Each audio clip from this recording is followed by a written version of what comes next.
61 colegas, seguimos admitiendo más colegas y yo creo que ya igual podemos empezar. Ya siendo las 5, bueno, aquí, las 5:05 de la tarde. Bienvenidos todos. Muchas gracias por su puntualidad, por estar aquí presentes en el webinar de SLAUP dedicado al capítulo de hematología. Para nosotros es súper interesante poder tener ahora estas sesiones destinadas a los capítulos y que estén en relación a todas las disciplinas que normalmente el SLAUP apoya. Así que tenemos también varios temas de psicosocial por venir, cuidados paliativos, enfermería y muchos otros. Así que agradecer a Diana Valencia, delegada, colega y amiga de Colombia, quien va a estar de moderador el día de hoy. Y sin más, le doy paso a Diana. Adelante.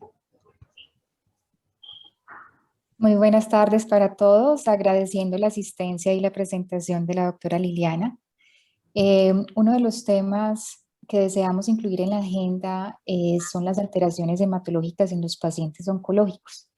En Latinoamérica, una de nuestras realidades es que el hematoncólogo debe abordar las dos ramas, tanto la oncológica como la hematológica. Entonces, por esto hoy este tema tan importante. Tengo el gusto de presentar el doctor Agustín Contreras Acosta, compañero y amigo, actual presidente de la Asociación Colombiana de Hematoncología Pediátrica de Colombia. Él es hematoncólogo pediatra egresado del Hospital Profesor Alejandro Posadas, adscrito a la Universidad de Buenos Aires. Trabaja actualmente como hematoncólogo en el Hospital Militar de Bogotá y en la Clínica Mar Caribe de Santa Marta. Agustín, bienvenido y muchas gracias por acompañarnos hoy con este importante tema.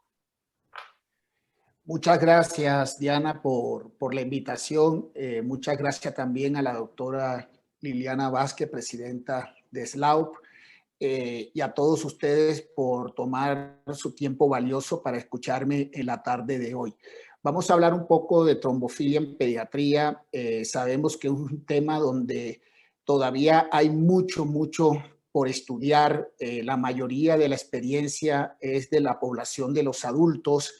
Y muchas de las cosas que voy a revisar puede traer un poco de controversia y esa es la idea, que después al final podamos aclarar las inquietudes y bueno, vamos a comenzar. Básicamente voy a hacer una revisión sobre la fisiopatología, un poco de la incidencia, vamos a hablar de las etiologías tanto adquiridas como hereditarias, el síndrome antifosfolipídico, púrpura fulminans, las indicaciones de cuándo hacer estudios para trombofilia, una revisión muy general de las últimas recomendaciones de la ASH, que fueron del 2018, tratamientos actuales y el tratamiento con anticoagulantes de acción directa. Y al final también vamos a una parte de la charla va a ser sobre trombosis y cáncer. Conocemos la fisiopatología todos y esto es un poco de revisión con respecto a la famosa triada de Virchow, donde tenemos como causas de trombosis la lesión endotelial. Sabemos que esta lesión endotelial está asociada más que todo a la utilización de catéteres, también el uso de quimioterapia, los procesos infecciosos, el aumento de la homocisteína en la sangre, todo esto puede llevar a que se dé la lesión endotelial. Lo que tiene que ver con la parte de la éstasis está más asociado a lo que tienen los pacientes con leucemias, ya sea mieloides o linfoblástica, cuando hacen leucostasias, aquellos pacientes en los postquirúrgicos que tienen mucho tiempo de inmovilización también es uno de los factores de riesgo o más que todo en la población adulta lo que tiene que ver el sedentarismo. Y con respecto a la hipercoagulabilidad, que está relacionado a trombofilias tanto adquiridas como hereditarias, como vamos a ver más adelante. Con respecto al cáncer, se ha visto que las células tumorales tienen mayor cantidad de factor tisular y esto puede actuar como un factor predisponente a que los pacientes con cáncer tengan mayor eventos trombóticos. Además de eso, sabemos que cuando se forma un tumor, todo alrededor del tumor se activan los factores de la coagulación. Otra de las cosas que tenemos que también tener en cuenta son en los casos de los pacientes con leucemias linfoblásticas agudas, que sabemos que habitualmente tienen aumento del factor 8, del factor 9, del factor de von Willebrand, y tienen disminución de la proteína S6 y antitrombina 3, que también en estos casos tienen mayor eventos trombóticos, como vamos a ver más adelante. Acá vemos esta gráfica de este estudio que recolectó pacientes con eventos trombóticos desde el año 2001 hasta el 2007, y en esos 7 años se vio un incremento de los eventos trombóticos hasta de un 70%. Vemos cómo en los últimos años ha aumentado los eventos trombóticos en los niños, y tiene que ver más con el aumento de la sobrevida, del conocimiento que ha permitido que tengan mejores tasas de sobrevida pacientes como con cardiopatías o nuestros pacientes con cáncer. Y acá vemos en esta gráfica cómo los neonatos o los menores de 28 días son los que tienen mayor tasa o incidencia de eventos trombóticos, y la población adolescente entre 3 y 18 años también tiene un mayor, de nuestra población pediátrica, ese grupo etario donde tienen mayor eventos trombóticos. Acá también vemos con respecto tanto a embolismo pulmonar como trombosis venosas profundas y eventos trombóticos en general, como los pacientes en la edad pediátrica menores de 1 año y los adolescentes entre 15 y 17 años tienen una mayor incidencia de eventos trombóticos. Con respecto a la etiología y factores de riesgo, este es un estudio o un registro canadiense donde mostró que la mayoría de los niños que tenían eventos trombóticos estaban asociados a catéteres centrales hasta en un 60%.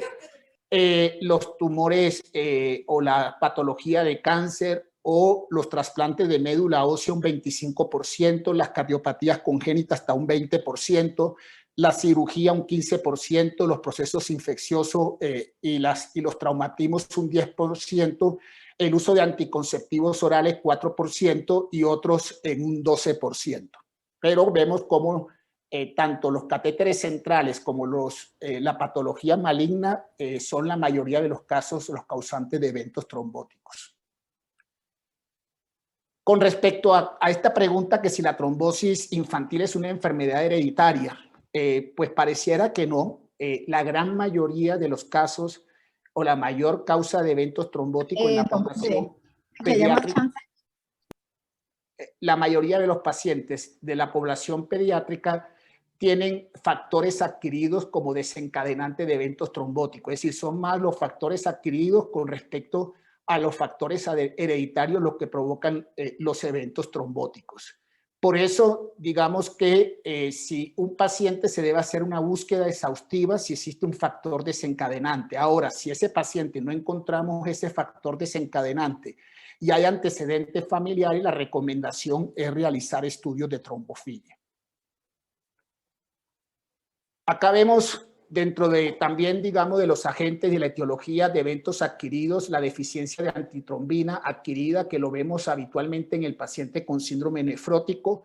Nosotros los oncólogos lo vemos prácticamente a diario, la secundario a la asparaginasa y el síndrome de obstrucción hepática sinusoidal en los pacientes post-trasplantado de médula ósea.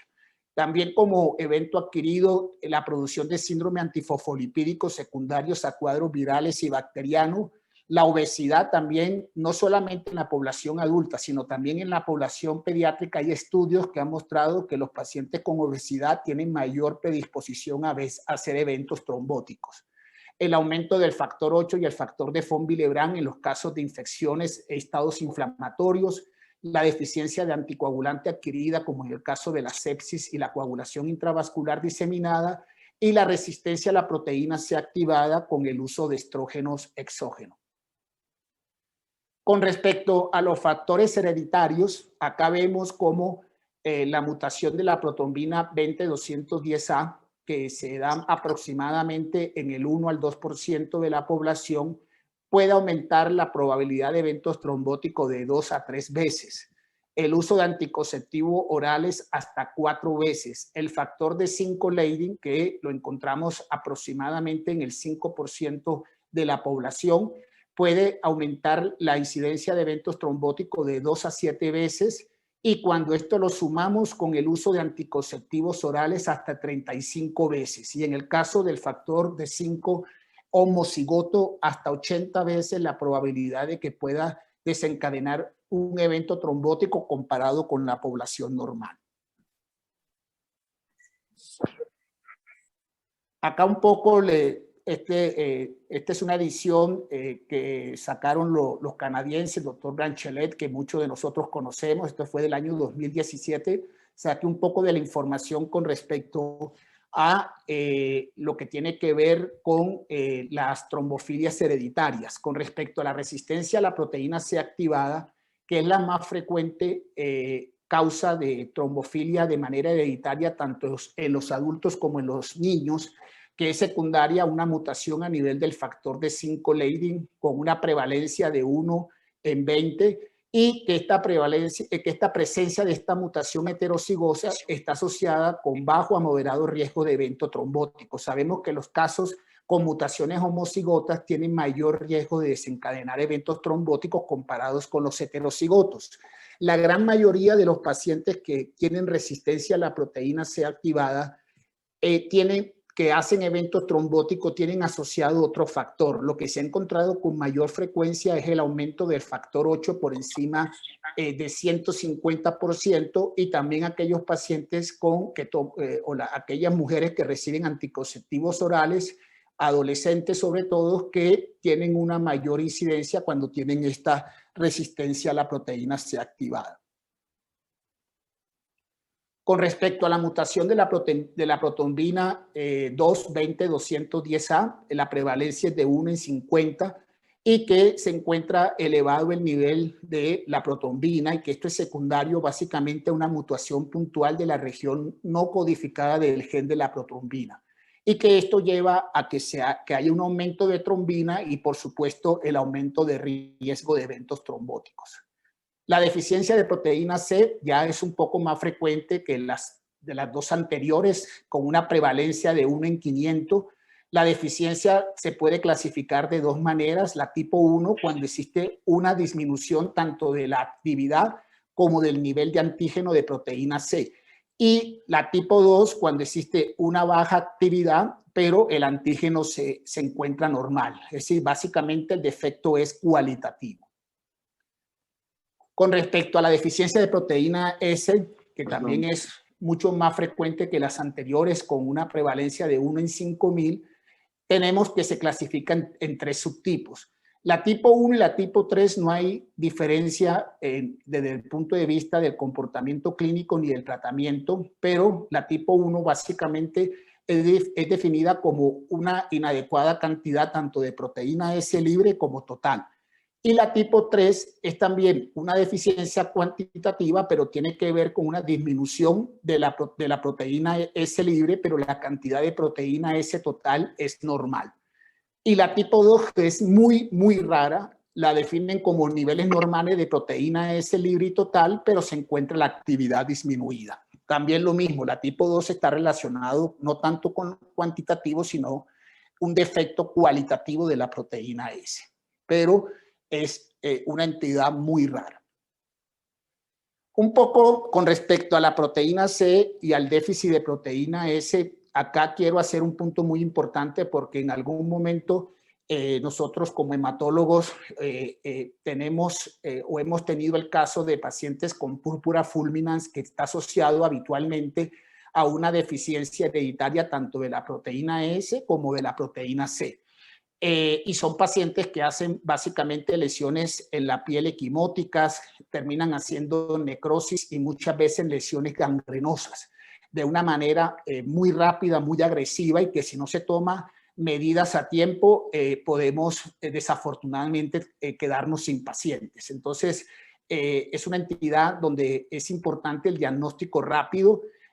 Tenemos que se estima que existe de 1 a 250.000 a 1 a 500.000 nacimientos de pacientes con púrpura fulminans, y que está asociado habitualmente a trombosis de grandes vasos a nivel de la vena renal, de la trombosis venosa profunda, isquemia cerebral transitoria, y que también se puede evidenciar eventos trombóticos prenatales que pueden afectar ojo, cerebro y venas renales.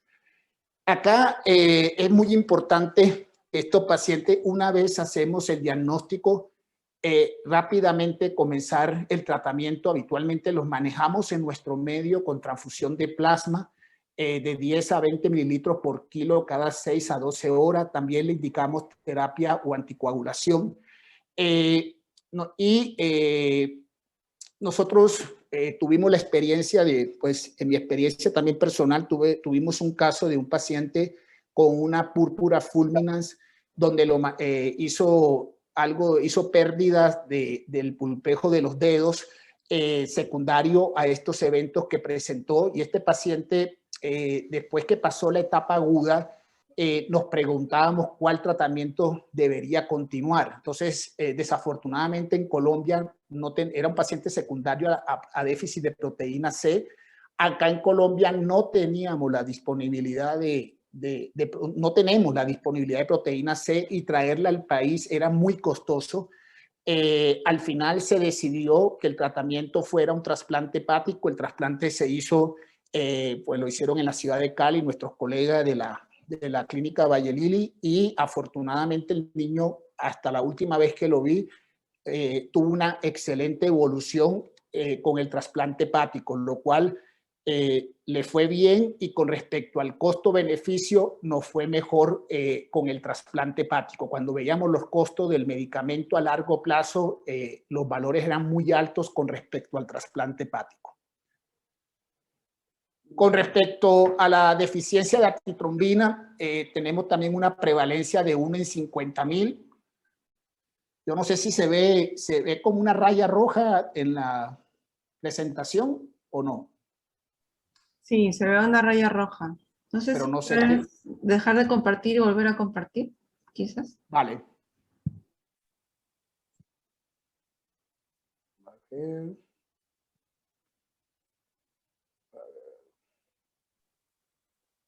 No importa, Agus, déjalo así, creo yo. No, ¿Sí? no interfiere en nada. No. Sí, también. Bueno, vale. Bueno, continuamos entonces. Gracias, doctora. Entonces tenemos que la deficiencia de antitrombina, básicamente la prevalencia es de 1 en 50,000. Vemos que básicamente también las clasificamos en dos tipos. La tipo 1, lo mismo, hay una disminución tanto del nivel de la actividad como del antígeno, y la tipo 2, que tiene que ver más con un defecto de carácter cualitativo. Otra de las entidades que también muchas veces compartimos en conjunto con los reumatólogos es el síndrome de antifosfolipídico, y también quería hacer una revisión rápida de esta entidad, que básicamente el diagnóstico lo hacemos cuando existe un evento trombótico vascular o pérdida de embarazo, que habitualmente nosotros no tenemos, digamos, este tipo de manifestación por los pacientes de la edad pediátrica, y con persistencia de 2 test positivos para anticuerpos, que puede ser el anticoagulante lúpico o el anticardiolipinas o antibeta-2-glicoproteína, que tenemos que tener en cuenta que hoy en día uno de los marcadores o anticuerpos más importantes y que muchas veces se nos puede pasar por alto es el antibeta-2-glicoproteína. Y la trombosis vascular, básicamente son pacientes que hacen eventos o se define como la trombosis vascular en el criterio de síndrome antifosfolipídico, los pacientes que hacen trombosis tanto a nivel arterial como venoso, o la trombosis también a nivel de pequeños vasos, y que esto lo hacemos básicamente puede ser o por imágenes o también por estudio histopatológico. Habitualmente el episodio más frecuente que hacen estos pacientes son trombosis venosas profunda, comúnmente a nivel de miembros inferiores, o embolismo pulmonar. Y dentro de a nivel arterial, lo más frecuente de los pacientes con síndrome antifosfolipídico, como vemos, es la isquemia cerebral o los accidentes cerebrovasculares isquémicos.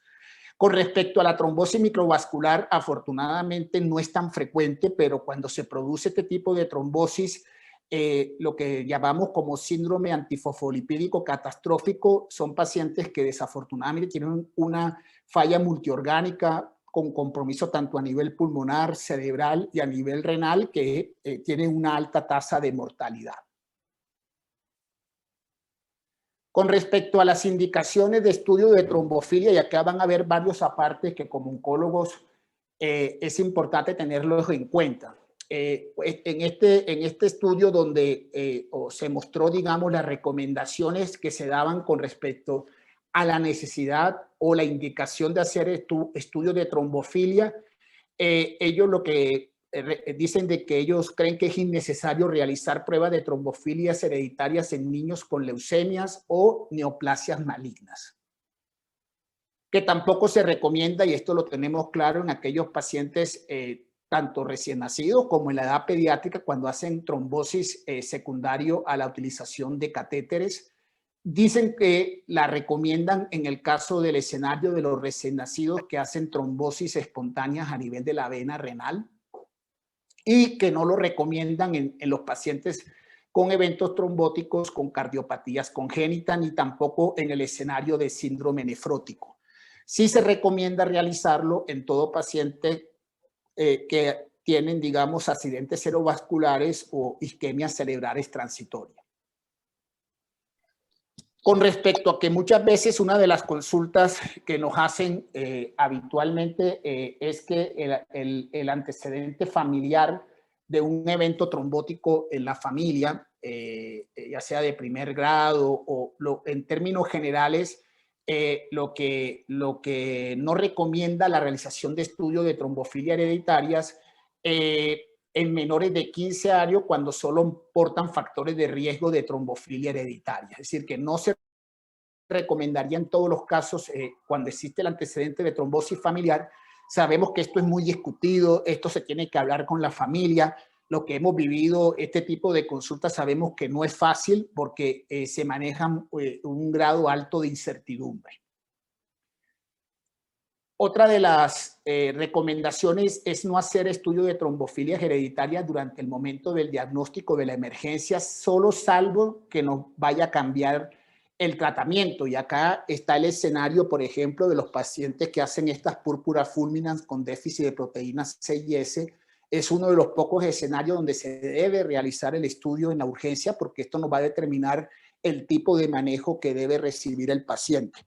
También en aquellos pacientes que están anticoagulados con heparina de bajo peso molecular, y cuando no alcanzamos los niveles de antifactor 10A que queremos y que sospechamos que puede tener una disminución de la antitrombina, en esos casos también se recomienda hacer. Pero el resto de los exámenes habitualmente se recomienda esperar un periodo de 3 meses para la realización de los mismos. Otra de los escenarios son aquellas en que los adolescentes comiencen el tratamiento de anticonceptivos orales. No se recomienda realizar el estudio de trombofilia en aquellos pacientes que no existen ni antecedentes personales ni familiares positivos de trombofilia. Y tampoco en aquellos pacientes que tengan familiares de primer grado portadores de factor de 5 Leiden o mutación de la protrombina. Sí recomiendan realización de estudios de trombofilia al adolescente en caso tal de que se tiene un familiar de primer grado con deficiencia de proteínas S, deficiencia de proteína C o antitrombina. Sí recomiendan la realización por el alta incidencia de eventos trombóticos que puedan presentar este tipo de pacientes. Un poco con respecto a las recomendaciones de la ASH, estas fueron del año 2018, han sido las últimas recomendaciones que hasta el momento se han dado con respecto al manejo de los eventos trombóticos en la edad pediátrica. Fueron 30 recomendaciones en total. La gran mayoría de las recomendaciones fueron con respecto a los eventos trombóticos venosos. Adicionalmente, hubieron algunas recomendaciones en escenarios específicos y en términos generales, lo que recomiendas es que el manejo debería ser realizado por el hematólogo pediatra. Se están manejando unas guías en que se concentrarán con respecto a la dosis y ajuste de la dosis de anticoagulantes, también con respecto a la evaluación diagnóstica para eventos tromboembólicos venosos y también lo que tiene que ver con la profilaxis. Una de las recomendaciones, no voy a hablar de todas, voy a hablar de las que me parecieron un poco más relevantes, es que todo paciente que haga un evento de trombosis venosa profunda sintomática o un embolismo pulmonar debe recibir tratamiento de anticoagulación. Se sugiere el uso de anticoagulación o no, anticoagulación en pacientes pediátricos con trombosis venosa profunda o embolismo pulmonar asintomáticos. Y acá voy a aclarar un poco por qué acá no determinaron directamente o sí o no, sino que lo dejaron a criterio del grupo tratante o del hematólogo que esté viendo al paciente. La recomendación en adultos es que el paciente, si tiene un evento trombótico asintomático, no debe recibir tratamiento. Ellos dicen que es muy difícil poder extrapolar esto a la población pediátrica. Es más, ellos no recomiendan el estudio de hacer estudios en búsqueda de eventos trombóticos si el paciente se encuentra sintomático. Pero si se hace el estudio y se encuentra un evento trombótico, la recomendación queda en manos del equipo o del médico tratante.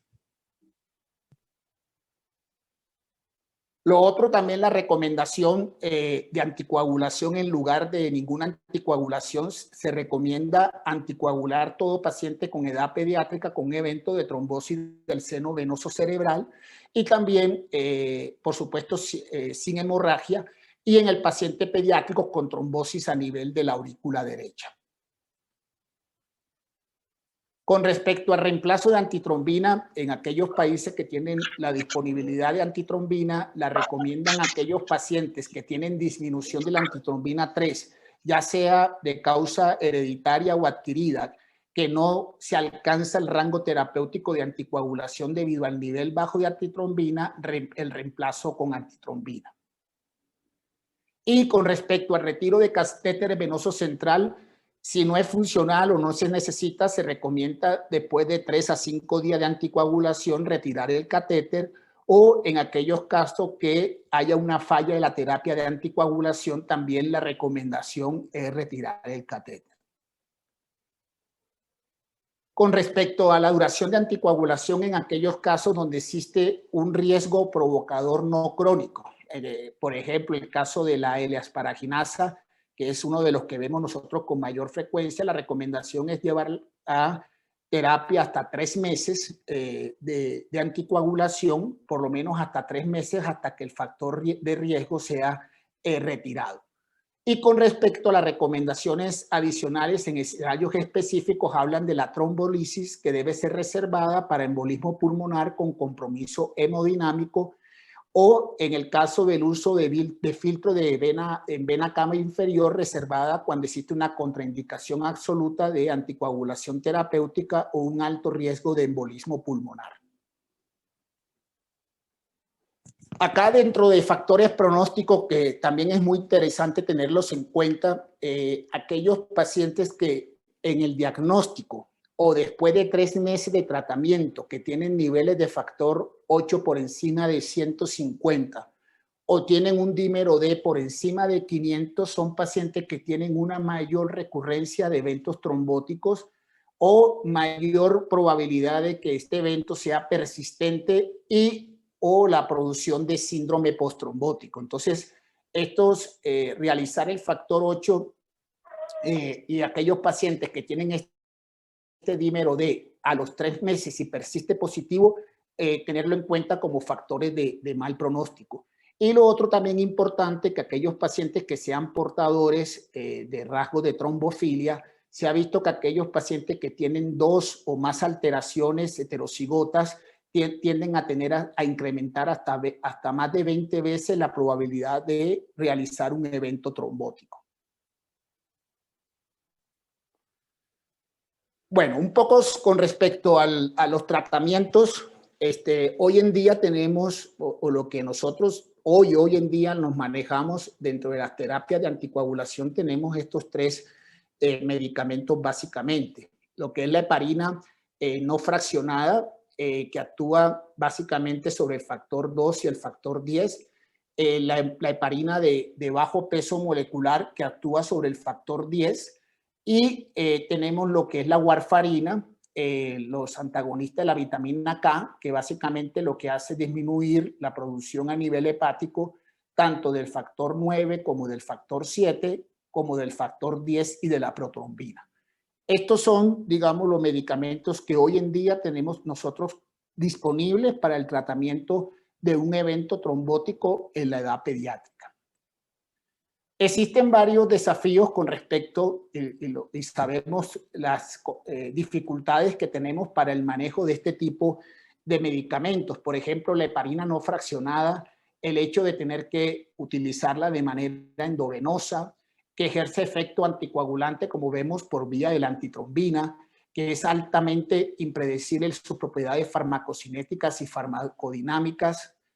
La heparina de bajo peso molecular, el problema de tener que también utilizar inyecciones subcutáneas y lo mismo, el efecto que tenemos con respecto al efecto anticoagulante de la vía de la antitrombina. La warfarina, grandes dificultades, la dieta, las interacciones con medicamentos y los controles repetitivos para ver si el paciente alcanza los niveles de INR que requerimos. Es por esto que hoy en día se están trabajando mucho, y ahorita voy a mostrar algunos de los estudios que se están haciendo con respecto a los anticoagulantes orales directos. Básicamente son pequeñas moléculas diseñadas y que actúan inhibiendo la acción sobre un solo factor de la coagulación, que ejerce un efecto sin necesidad de cofactores endógenos como la antitrombina, que puede ser tomado por vía oral y que tiene una rápida acción y también una eliminación rápida, que también es una de las ventajas. Tiene un estable perfil de farmacocinética y farmacodinamia, se elimina la necesidad de permanente monitoreo y tiene una disminución en la interacción con respecto a los medicamentos y a los alimentos. Entonces vemos que son medicamentos que son muy atractivos y por eso hoy en día se está haciendo mucha investigación con respecto a ellos. Acá vemos básicamente los medicamentos que más que todo en la población adulta tienen indicación en el manejo de hoy para terapias antitrombóticas. El dabigatran, que actúa directamente sobre la protrombina, inhibiendo la acción de la protrombina, y los otros medicamentos como el rivaroxaban, el apixaban y el endosaban, que actúan inhibiendo la acción del factor 10. La mayoría de estos estudios, voy a mostrar un poco.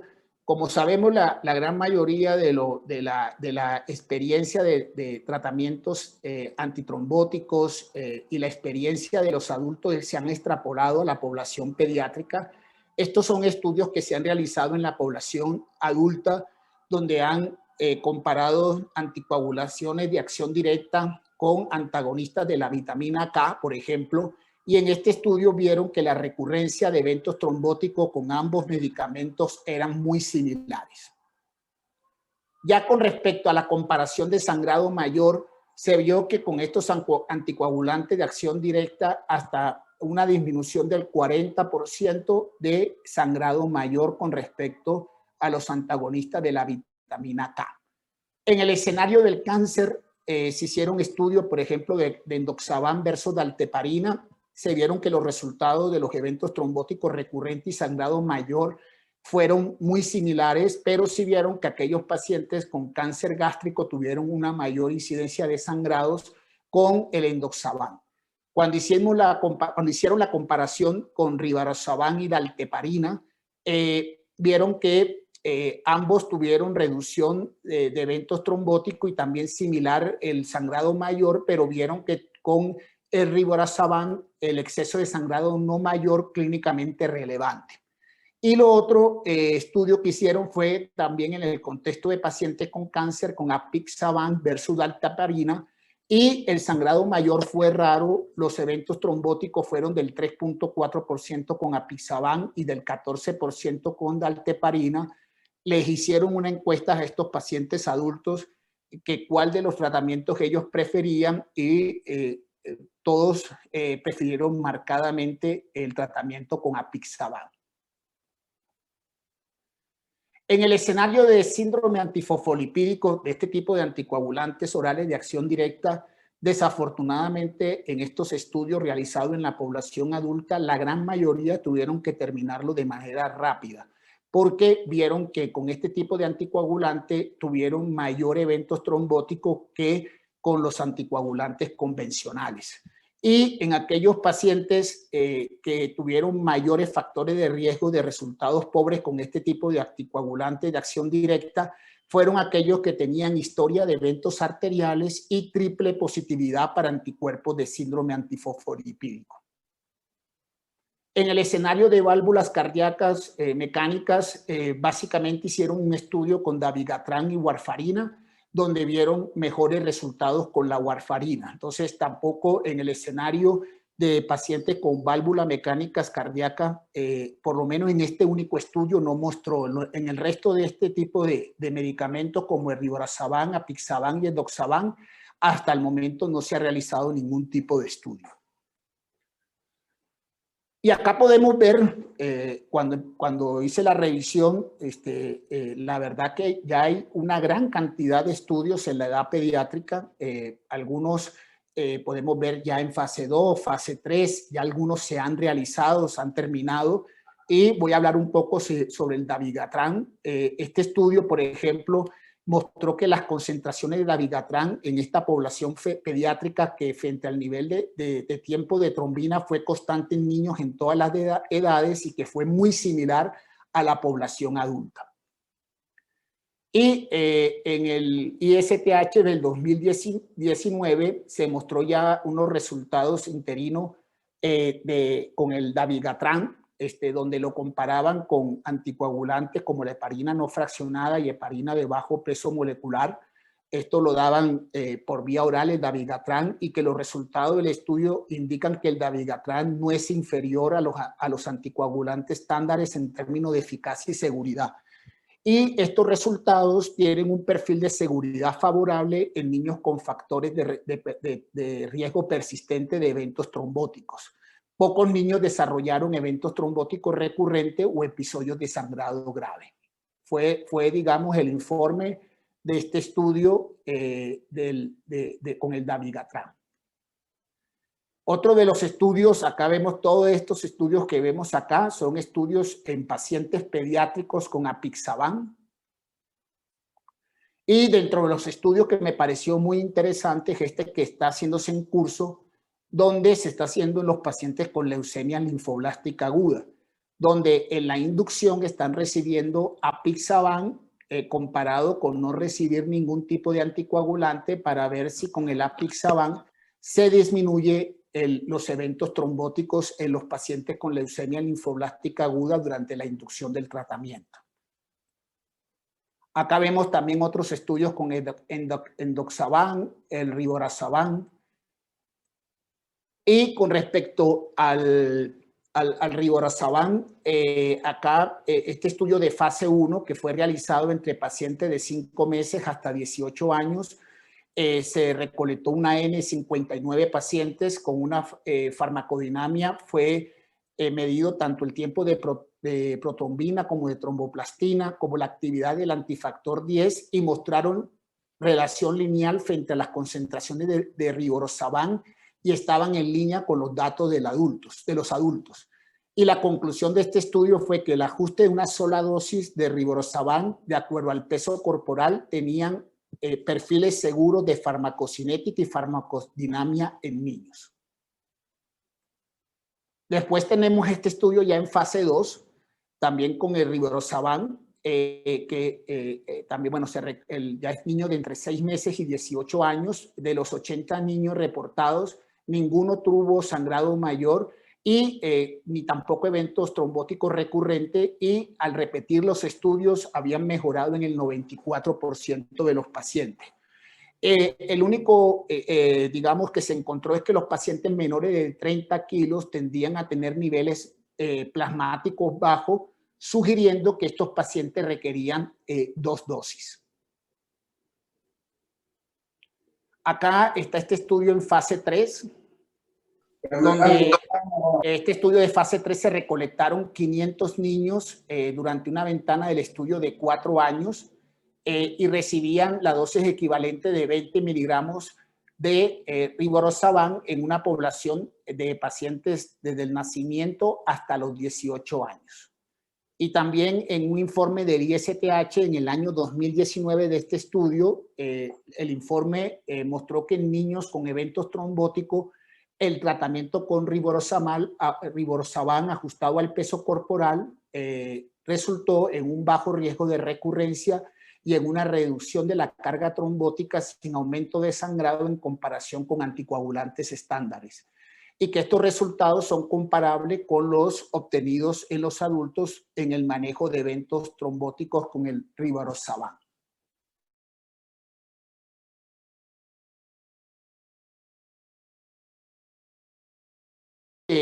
Como conclusión, con respecto a estos anticoagulantes de acción directa, podemos ver que la clave para el uso en niños es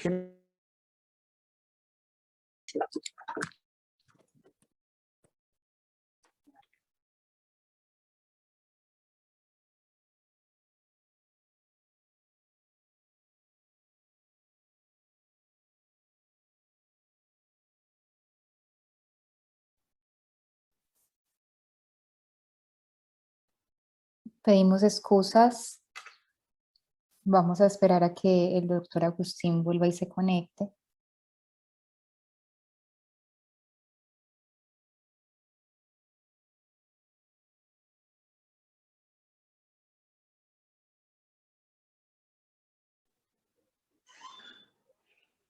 ¿Me escuchan? Ya te escuchamos, Agustín. No, qué pena. Es que estoy acá en el hospital y la señal no es muy buena. Dame un segundo. ¿Me vuelven otra vez a poder compartir pantalla? Por favor. Sí, ya está listo. Gracias. Bueno, ¿por dónde me quedé? ¿Por acá? En el resumen de ACOD. Acá, ok. Bueno, entonces, déjame ver. No, estábamos comentando un poco que, todos estos estudios están buscando buscar la dosis o encontrar la dosis que los pacientes requieren para el manejo de la edad pediátrica. Las diferencias entre la farmacocinética y hemostasias han visto que son más pronunciadas en los más pequeños, que en los estudios de fase 3 existen alta dificultad para poder reclutar en niños más pequeños, que están viendo si hay necesidad de pronto de algún tipo de control en estos niños. El tratamiento de la enfermedad aguda tendrá que ser estudiada y el riesgo y el tipo de sangrado podrían ser diferentes en la población pediátrica. Por eso que en estos estudios lo que se estimula es más también a trabajar en los pacientes adolescentes. Sabemos que la hemostasia en adolescentes es similar que la de los adultos, que se han extrapolado por décadas la experiencia de los pacientes adultos con eventos trombóticos en niños, que no hay razón para creer que estos anticoagulantes de acción directa deberían ser menos efectivos en niños, que el rivaroxaban ha sido aprobado del año 2012 para el manejo de eventos trombóticos en adultos y que no es que estamos hablando de que no tenemos información en la edad pediátrica. Vemos cómo ya del año 2010 hay investigaciones con todo el tema de farmacodinamia, que ya estudios completados de fase 2 en fase 3, y las grandes dificultades que estimulan a seguir haciendo estos estudios y las grandes dificultades que hay hoy en día con el manejo tanto de heparina como de warfarina. Ahora un poco con respecto a la trombosis y cáncer, la prevalencia más o menos varía de eventos trombóticos sintomáticos, se habla de un 16% y asintomático hasta un 40%. Y que la tasa de eventos trombóticos en los pacientes con cáncer va de 1.52 por 1000 personas comparado con 0.06 por 1000 personas en los controles. Esto con una razón de riesgo de 28.3 en los pacientes con cáncer pediátrico. En un estudio de gran corte con 2.100 pacientes aproximadamente de edad pediátrica, se encontró que aquellos pacientes con edad de mayor de 12 años, con diagnóstico de leucemia linfoblástica aguda y con linfoma, tenían mayor probabilidad de hacer eventos trombóticos. Lo otro es que en aquel escenario de pacientes con linfoma de Hodgkin, se encontró que los pacientes con linfoma de Hodgkin que tenían eventos trombóticos estaban asociados en aquellos hasta en un 93% los que tenían masa a nivel del mediastino. Con respecto a los pacientes con sarcomas pediátricos, encontraron que aquellos que tenían mayor predisposición de hacer eventos trombóticos con sarcomas, la gran mayoría tenían enfermedad metastásica y que se asociaba este evento trombótico más a la compresión tumoral hasta un 35% y de catéteres venosos hasta en un 13% en estos pacientes con sarcomas. Entonces tenemos que la alta prevalencia o la mayor incidencia de enfermedades metastásicas y en sarcoma de Ewing en aquellos pacientes que tienen mayor edad son aquellos que tienen mayor predisposición a hacer eventos trombóticos. También, acá un poco repasando, sé que todo esto lo sabemos, la gran frecuencia que vemos los pacientes con tumor de Wilms que pueden hacer eventos trombóticos, también los pacientes con hepatoblastoma y neuroblastoma, que tiene que ver con el estado de hipercoagulabilidad asociado también a la trombosis tumoral. En los pacientes con tumor de Wilms se encuentra que aproximadamente hasta un 10% de ellos pueden hacer eventos trombóticos renales y que se extienden a la vena cava inferior. Y la trombosis venosa es mucho más prevalente que la trombosis arterial en el escenario del paciente con cáncer pediátrico. En este estudio de pacientes con leucemia linfoblásticas agudas se encontró 0,47% de pacientes hicieron eventos trombóticos y que estaban asociados a eventos de isquemia cerebrales. La trombosis, sabemos que estos eventos se pueden prevenir con terapia de anticoagulación. Sin embargo, en el escenario del paciente con cáncer, digamos, es muy complicado porque a pesar de la terapia de anticoagulación, estos pacientes tienen una alta recurrencia. También tenemos el riesgo de hemorragia que tienen este tipo de pacientes cuando utilizamos la anticoagulación y que dentro de los anticoagulantes lo que más se recomiendan es el anticoagulante con heparina de bajo peso molecular.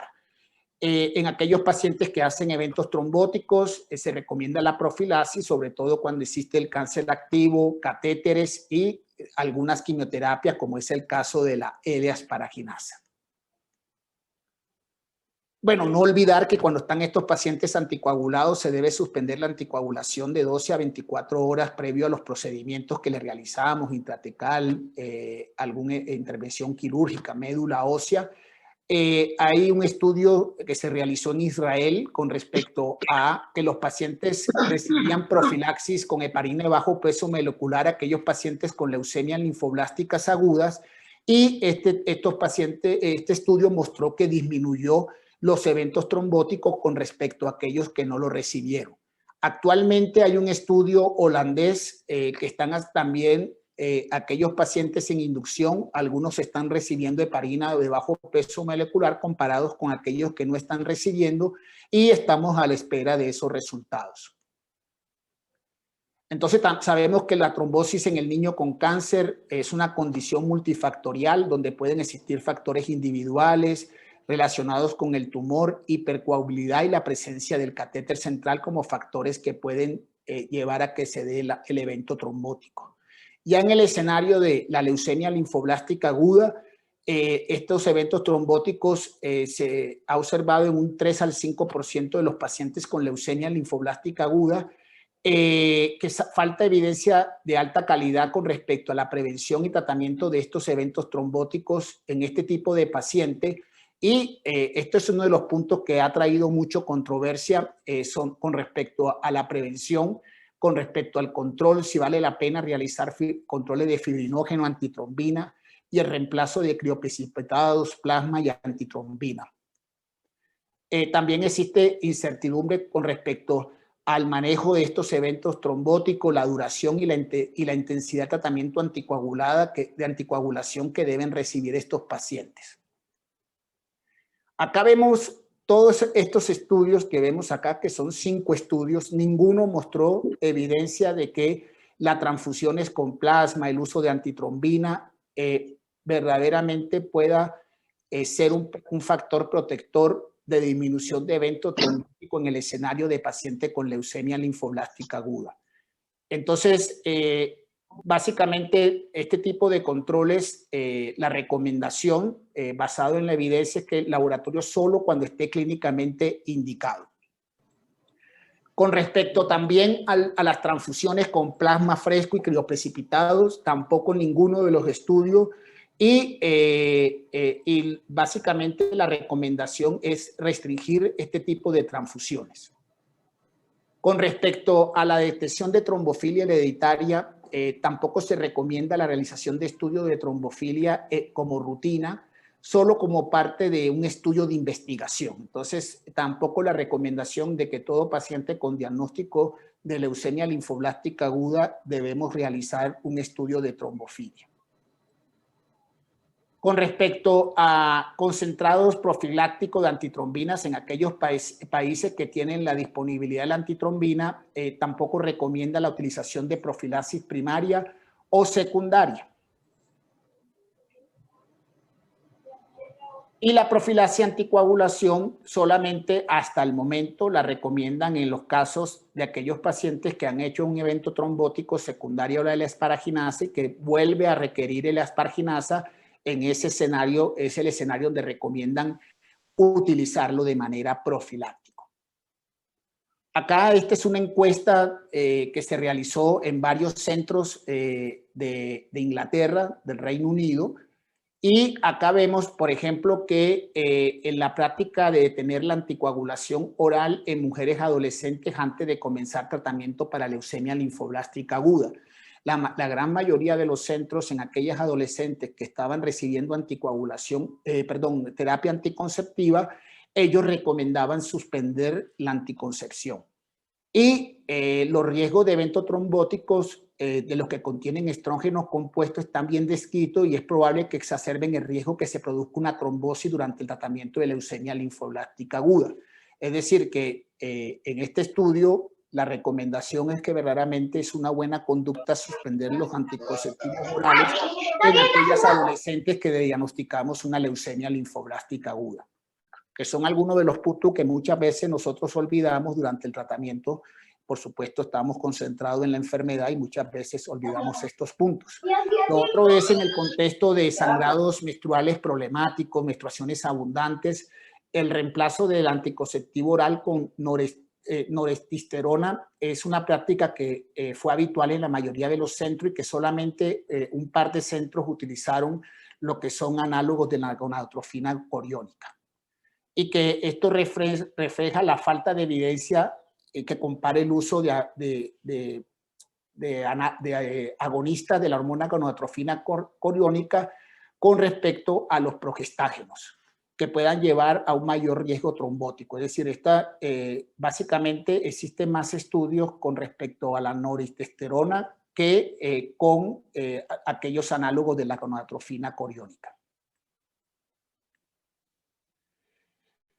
Las pruebas de trombofilia se realizan con poca frecuencia, incluso en aquellos pacientes que han tenido un evento trombótico. Esta es otra en esta encuesta que encontraron de que verdaderamente no hacían mucho estudio de trombofilia y que verdaderamente lo que comenta es que hay una falta de evidencia de que los resultados de las pruebas de trombofilia influyan en la duración o intensidad del tratamiento anticoagulante. La gran mayoría de los centros utilizaron la hemoglobina la heparina de bajo peso molecular, y la heparina de bajo peso molecular se recomienda para el tratamiento de la trombosis tanto en adultos con malignidad como también es el preferido en niños y jóvenes. Acá un poco para terminar, otro de los escenarios que también es muy discutido es si verdaderamente los pacientes después de un postquirúrgico de una patología de cáncer infantil requiere o no el tratamiento preventivo o profiláctico con anticoagulación. Este es un estudio donde se recolectó aproximadamente 2.800 pacientes y después de un postquirúrgico, después de los postquirúrgicos, y la conclusión de este estudio con un nivel de evidencia 2 es que los datos sugieren que la cirugía no pone a los niños con cáncer en riesgo significativo de trombosis venosa profunda y que dada la baja incidencia de trombosis venosa profunda perioperatoria, la profilaxis farmacológica de rutina para niños con cáncer sometido a cirugía no parece justificada. Entonces, en términos generales, no recomiendan que los pacientes en el postquirúrgico del cáncer, de alguna patología con cáncer, se debería manejar con profilaxis con anticoagulación. Bueno, como conclusiones, la asociación entre trombofilia hereditaria y eventos trombóticos es bien conocida en adultos, pero en pediatría sabemos que los factores adquiridos son los que más predominan para la producción de un evento trombótico.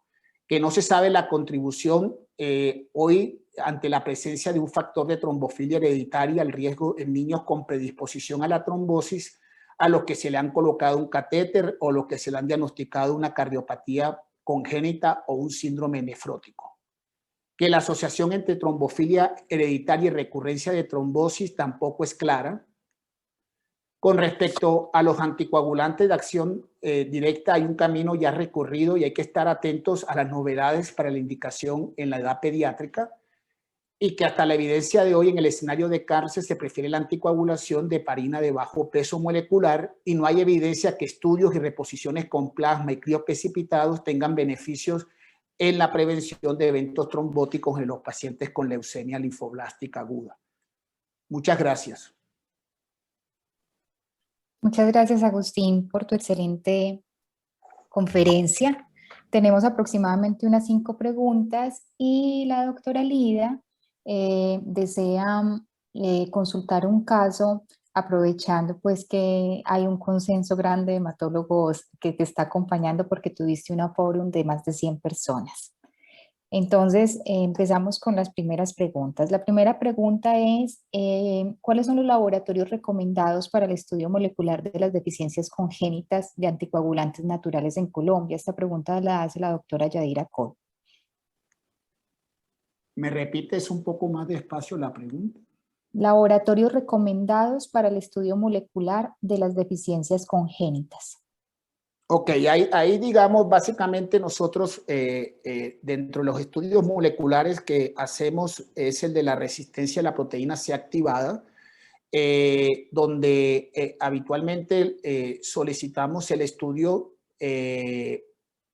genético de entrada. Yo por lo menos recomiendo que cuando vayamos a pedir la resistencia a la proteína C activada, de entrada pedirlo el estudio molecular. De resto de el de la mutación de la proteína 20-210A también es otro de los estudios que pedimos de entrada, y ya el resto, lo que es la proteína C, S, antitrombina 3, lo pedimos son los niveles, pero de estudio molecular, tanto la de la resistencia a la proteína C activada como la mutación a la protombina 20-210A son como los estudios de genéticos de entrada que solicitamos dentro de los de trombofilia. La segunda pregunta es de la doctora Victoria Sombrero. ¿Qué experiencia personal tienes con los usos de estos nuevos anticoagulantes? No, todavía, como lo comenté ahorita, todos estos anticoagulantes de acción directa están siendo utilizados dentro de ensayos clínicos. Todavía no hay ninguna indicación, ni siquiera en Estados Unidos ni en Europa, para utilizarlo en la población pediátrica. Solo se utiliza dentro de un ensayo clínico. La doctora Katy Rojas, tiempo de duración de la anticoagulación en caso de trombosis del seno venoso cuando no encuentra alguna causa de trombofilia asociada. Muy bien, muy buena pregunta. Digamos, los pacientes de trombosis del seno venoso, la recomendación, acá nos seguimos un poco por las recomendaciones de la guía CHEST. Lo que hacemos es darle anticoagulación por 3 meses. A los 3 meses hacemos una resonancia cerebral. Si la resonancia cerebral muestra resolución de la trombosis, suspendemos ahí el tratamiento. Si todavía persiste algo del evento trombótico, se extiende hasta 6 meses el tratamiento. Pero la recomendación es hacer imágenes a los 3 meses. Si a los 3 meses hay resolución completa, paramos. Y si no ha habido resolución completa, llevar el tratamiento hasta 6 meses. Bueno, cuarta pregunta. El doctor Agustín, ¿qué conducta sugiere si debe realizarse anticoagulación en pacientes con inmovilizaciones con yeso postfractura y si tienen leucemia linfoblástica aguda? Pues mira, digamos, las recomendaciones pareciera ser que los estudios no han mostrado de que verdaderamente la terapia de anticoagulación muestre un beneficio. Digamos, la evidencia como tal en estos pacientes de posquirúrgico, de inmovilizaciones, es más, en el escenario de pacientes de osteosarcoma, pareciera muy discutido y eso, bueno, no hay una indicación absoluta. Muchas veces queda en manos del equipo tratante, pero en términos generales no existe una recomendación de anticoagulación. Quinta pregunta. ¿Cuándo investigar un paciente oncológico? Básicamente el escenario de investigar un paciente oncológico tiene que ver con si existe el antecedente familiar en primera línea de trombosis y que tengan, como dijimos, por ejemplo, el déficit de proteína S, C, antitrombina 3. En esos casos en particulares valdría la pena. En aquellos casos donde exista recurrencia sin que exista un factor de riesgo, si la enfermedad o la patología oncológica no tiene procesos infecciosos, no tiene catéteres el paciente y no existe una causa secundaria para explicar el evento trombótico y existe una recurrencia, podría también ser, ese paciente podría tener la indicación de estudiar la trombofilia. Bueno, Agustín, y le voy a darle paso a la doctora Liliana y la doctora Lida, que nos había solicitado comentar el caso para estos últimos 5 minutos para discutirlo en equipo, a ver qué podemos aportar. Buenas Adelante, noches Lida. a todos. Aquí estoy. Muchas gracias, un gusto, Agustín. Qué linda revisión, mil gracias, mucho aporte. Quiero comentarles una niña de 3 años de edad, bueno, acaba de cumplir los 4 años de edad. Es una niña que nos llegó inicialmente por una trombocitopenia. A la evaluación de la trombocitopenia encontramos un vaso crecido y empezó a hacerse todo el estudio encontrándose una hipertensión portal. Y al volver a reinterrogar la madre, ella consulta después de mucho tiempo del nacimiento y en el interrogatorio de la madre encontramos que es una niña que fue de una fertilización, que la madre había perdido 2 embarazos, que en este embarazo resultó que hizo un hematoma en el comienzo del embarazo, la pusieron en reposo, hizo el reposo y después de esto le encuentran un evento trombótico arterial en la arteria umbilical entre las 36 y las 37 semanas, que hace que sea llevada a cesárea programada. Nace con una hipertensión de la pulmonar, lo dejan con oxígeno temporalmente. Ella ve mejorar a su hija, le quitan el oxígeno en un tiempo X y ella se olvida del tema y aparece ya cuando tenía los 3 años con el vaso crecido, que consulta es por las equimosis. En los hallazgos encontramos una trombocitopenia y empezó a hacerse el estudio completo de la niña, encontrando que además tenía una nefrocalcinosis y además tenía un aumento de la B12, también tenía una nefrocalcinosis. Ante todo esto empezó un equipo multidisciplinario a evaluarla y por supuesto entramos con genética. para la evaluación. Entró gastroenterología, hepatología, endocrinología y genética. Iniciaron el estudio de alteración del metabolismo, encontrándose una alteración mitocondrial en un gen para alteración mitocondrial inespecífico, y esto continuó porque encontramos que tenía un cavernoma de la porta y que probablemente en mi análisis con respecto al evento que había hecho neonatal, pues consideré que probablemente esta hipertensión portal se relacionaba con un evento trombótico intraembarazo. Entonces solicitamos a genética el estudio de exoma. Al estudio del exoma le encontramos homocigótica para el 5 de Leiden, mutación homocigota para 5 de Leiden, y le encontramos una doble heterocigota para metiltetrahidrofolato C677T y C128 y C128A. Le encontramos así, doble heterocigota para MTHFR, que pues ahora ahí es muy controversial eso, pero fue parte del estudio del exoma, y esta homocigótica para esto. La niña tiene 3 años y medio, los gastroenterólogos y los cirujanos gastrointestinales nuestros la evaluaron para ver la posibilidad de hacer una derivación que pudiera disminuirle el flujo para la hipertensión portal. Pues tenemos valores plaquetarios que oscilan entre 45 y 55 mil plaquetas. Tenemos varices esofágicas grado 2 y pues el vaso que nos baja las plaquetas. La niña ahora tiene 4 años, como les digo, y entonces nos llegó hace poquito lo del exoma, y el planteamiento es con una homocigota para 5 de Leiden, acompañada de esa doble heterocigota que no deja de molestar, con 4 años de edad que la hace muy inquieta y en edad de pataletas, con vaso aumentado de tamaño, de gran tamaño, con varices esofágicas y con trombocitopenia, deberíamos considerar la anticoagulación por el alto riesgo trombótico.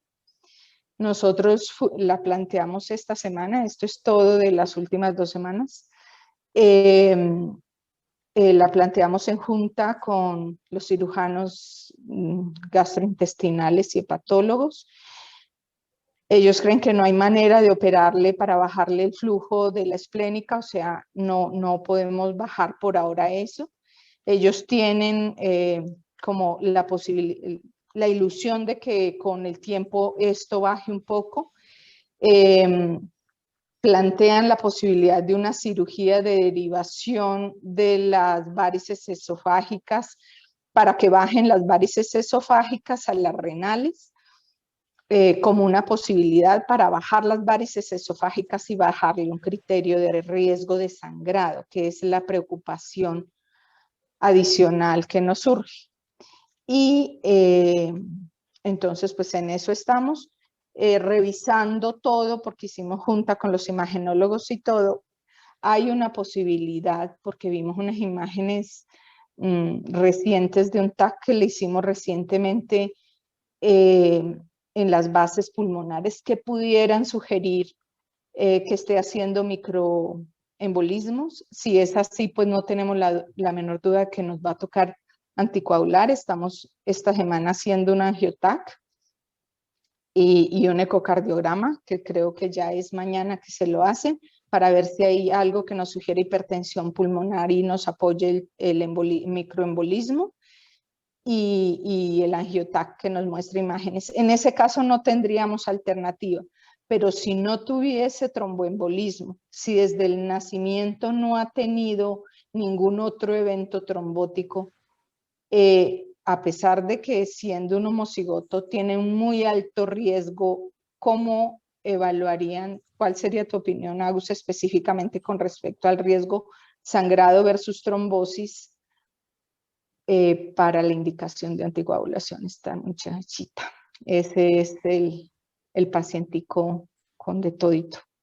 Doctora Lida, una pregunta, es porque bueno, usted me habla de 2 pérdidas de embarazo en la madre, la mamá ya se estudió, se le ha hecho estudio de trombofilia a la madre, a ver si también tiene esta mutación homocigota, digamos, para... Ya está en estudios, sí. El exoma lo tuvimos hace poco, Ok, donde nos confirmó esto y ya mandamos madre, padre, porque, para que se hagan todo el estudio, porque ellos por lo menos tienen un riesgo de un 30 y pico.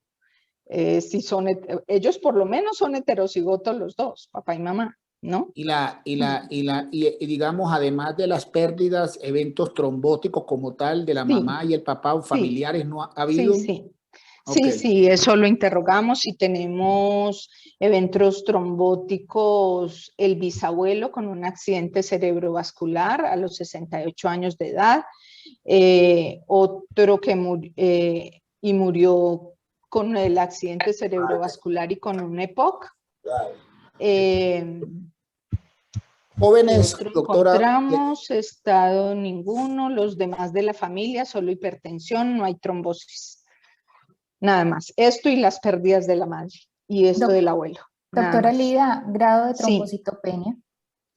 Ella oscila entre 40 y 60.000 plaquetas. El último control de esta semana pasada fue 52.000. pues no es fácil determinar un concepto, pero si me lo pone así, doctora Lida, yo por ahora, si no hay una documentación de un evento trombótico y manejando ese rango de plaquetas ahí en el límite de entre menos de 50.000 y 60.000, evaluando riesgo-beneficio, yo esperaría iniciar una anticoagulación. Si no, por supuesto, lo que usted dice, si ya se documenta estos eventos pulmonares como trombóticos, no había ninguna duda y trataríamos de llevar las plaquetas por encima de 50.000. Pero ahorita mismo con esa trombocitopenia y sin tener claro que haya hecho un evento trombótico, me parece que es más riesgoso iniciar una terapia de anticoagulación con ese recuento plaquetario ahí en el límite, ¿no? A ella sí se le documentó. Ellos en el embarazo, el ginecólogo le dijo, eso no lo contó después, eso fue como sacado con ganzúa, porque ella quería como negar esa partecita que había pasado en el embarazo, pero a ella se le documentó la trombosis y por eso la llevaron a una cesárea de urgencia porque se les trombosó la arteria umbilical. Después ella es que se olvida y ya aparece cuando tiene el vaso grande. Adicional ahí, perdón que no había leído del resumen, el que hice, del lado, eso fue del lado materno y del lado paterno hay un abuelo muerto a los 58 años y un hermano muy joven que fallecieron de infarto de miocardio. Es lo que hay de antecedentes trombóticos. Y sí, nosotros tenemos esa dura. ¿Por qué? Lo que nosotros planteamos en junta, no, las hematólogas de cardio infantil, es que teníamos mucho riesgo. La edad, que es edad compleja, porque tiene 4, las varices esofágicas, el vaso grande que lo predispone a un trauma esplénico, la trombocitopenia, 4 factores de riesgo para sangrado. Sin evento trombótico, y nosotros opinamos que valdría la pena esperar un poquito. Los gastros nos dicen que si ellos bajaran con esta cirugía las varices, que sería lo único que pueden bajar. El cirujano nos decía ayer que él cree que de pronto baja un poquito el vaso, que nos quedarían el tamaño esplénico y nos quedaría la trombocitopenia que podría mejorar. Yo dije, si con eso bajara y me tuviera más de 100.000 plaquetas, pues yo considero la posibilidad de anticoagularla, ¿cierto? En una profilaxis con Ecnoxa, qué sé yo.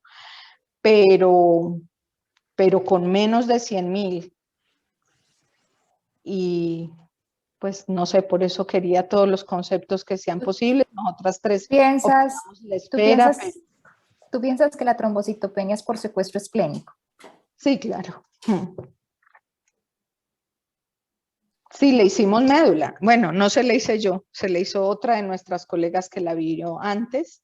Se le hizo médula ósea porque además se pensó y tiene una alteración mitocondrial que le produce, además le produce hipercolesterolemia. Tiene hipercolesterolemia, su alteración mitocondrial. No es tan agresiva todavía, pero es un factor más que le va a ir agregando en adelante en la vida. Riesgo cardiovascular. Exacto. Bueno, Agustín, todo un éxito. Hay unas 3 preguntas más. No sé si llegamos a las 6:30 y resolvemos un poco. ¿Te animas? Claro, ¿Sí? acá estamos, no hay ningún problema. Bueno, A la si, orden. Muchas gracias, Agus. No, doctora, con mucho gusto. Bueno. si un paciente con leucemia linfoblástica desarrolla trombosis venosa profunda de extremidades, ¿por cuánto tiempo recomiendas la heparina de bajo peso molecular? Bueno, digamos que cuando está asociado a catéteres, la recomendación de la guía SHED habla de 6 semanas a 3 meses cuando es secundario a catéteres. Pero si me preguntas a mí, yo habitualmente manejamos 3 meses de anticoagulación. Anticoagulación en infartos lacunares cerebrales aislados. Bueno, ahí sí, con respecto a la parte de las isquemias, pues lo que me hace pensar es por eventos isquémicos, y ahí, digamos, está muy discutido el tema de la anticoagulación. Algunos recomiendan más antiagregación que anticoagulación como tal. No es claro el concepto de que los pacientes con eventos isquémicos verdaderamente la anticoagulación pueda digamos, se puede indicar, pero si me lo preguntas, yo en ese caso en particular pensaría más en antiagregar que en anticoagulación. Recomendaciones de tromboprofilaxis en niños críticos versus adultos. Hay que ver cada condición a qué llamamos crítico, porque por supuesto, por ejemplo, si hablamos, por ejemplo, de coagulación intravascular diseminada, para ponértelo un poco más fácil, sí, llevémoslo a un digamos, extremo. en ese escenario, habitualmente sí recomendamos anticoagulación, también teniendo en cuenta también el recuento de plaquetas. Por supuesto, ahí tenemos que evaluarlo, pero habitualmente en un escenario de CID, en términos generales, preferimos también anticoagular. Pero es una discusión, ¿no? No, de acuerdo, no hay nada exactamente. Eso lo hablo desde el punto de vista personal y es muy discutido, totalmente de acuerdo. ¿Podrías dar tu opinión sobre la anticoagulación en pacientes pediátricos con COVID positivo? No doy, creo que ese escenario es más para un intensivista o la verdad que no tengo experiencia en ese escenario y no me ahorro, prefiero no comentar algo que no tengo mucha experiencia. Bueno, muchísimas gracias a todos por la asistencia. Hubo participantes de muchos países de Latinoamérica. Agustín, mil gracias. Mil gracias por tu compromiso. Liliana, a la doctora Liliana y a todos los que estuvieron por acá, que espero que haya sido de provecho lo revisado. Muchas gracias. Bueno, una feliz noche para todos. Nos vemos, gracias. Gracias. Gracias, Agustín. Gracias, Diana. Gracias, Liliana. Muchas gracias. Chao. Muchas gracias. Muchas gracias, excelente.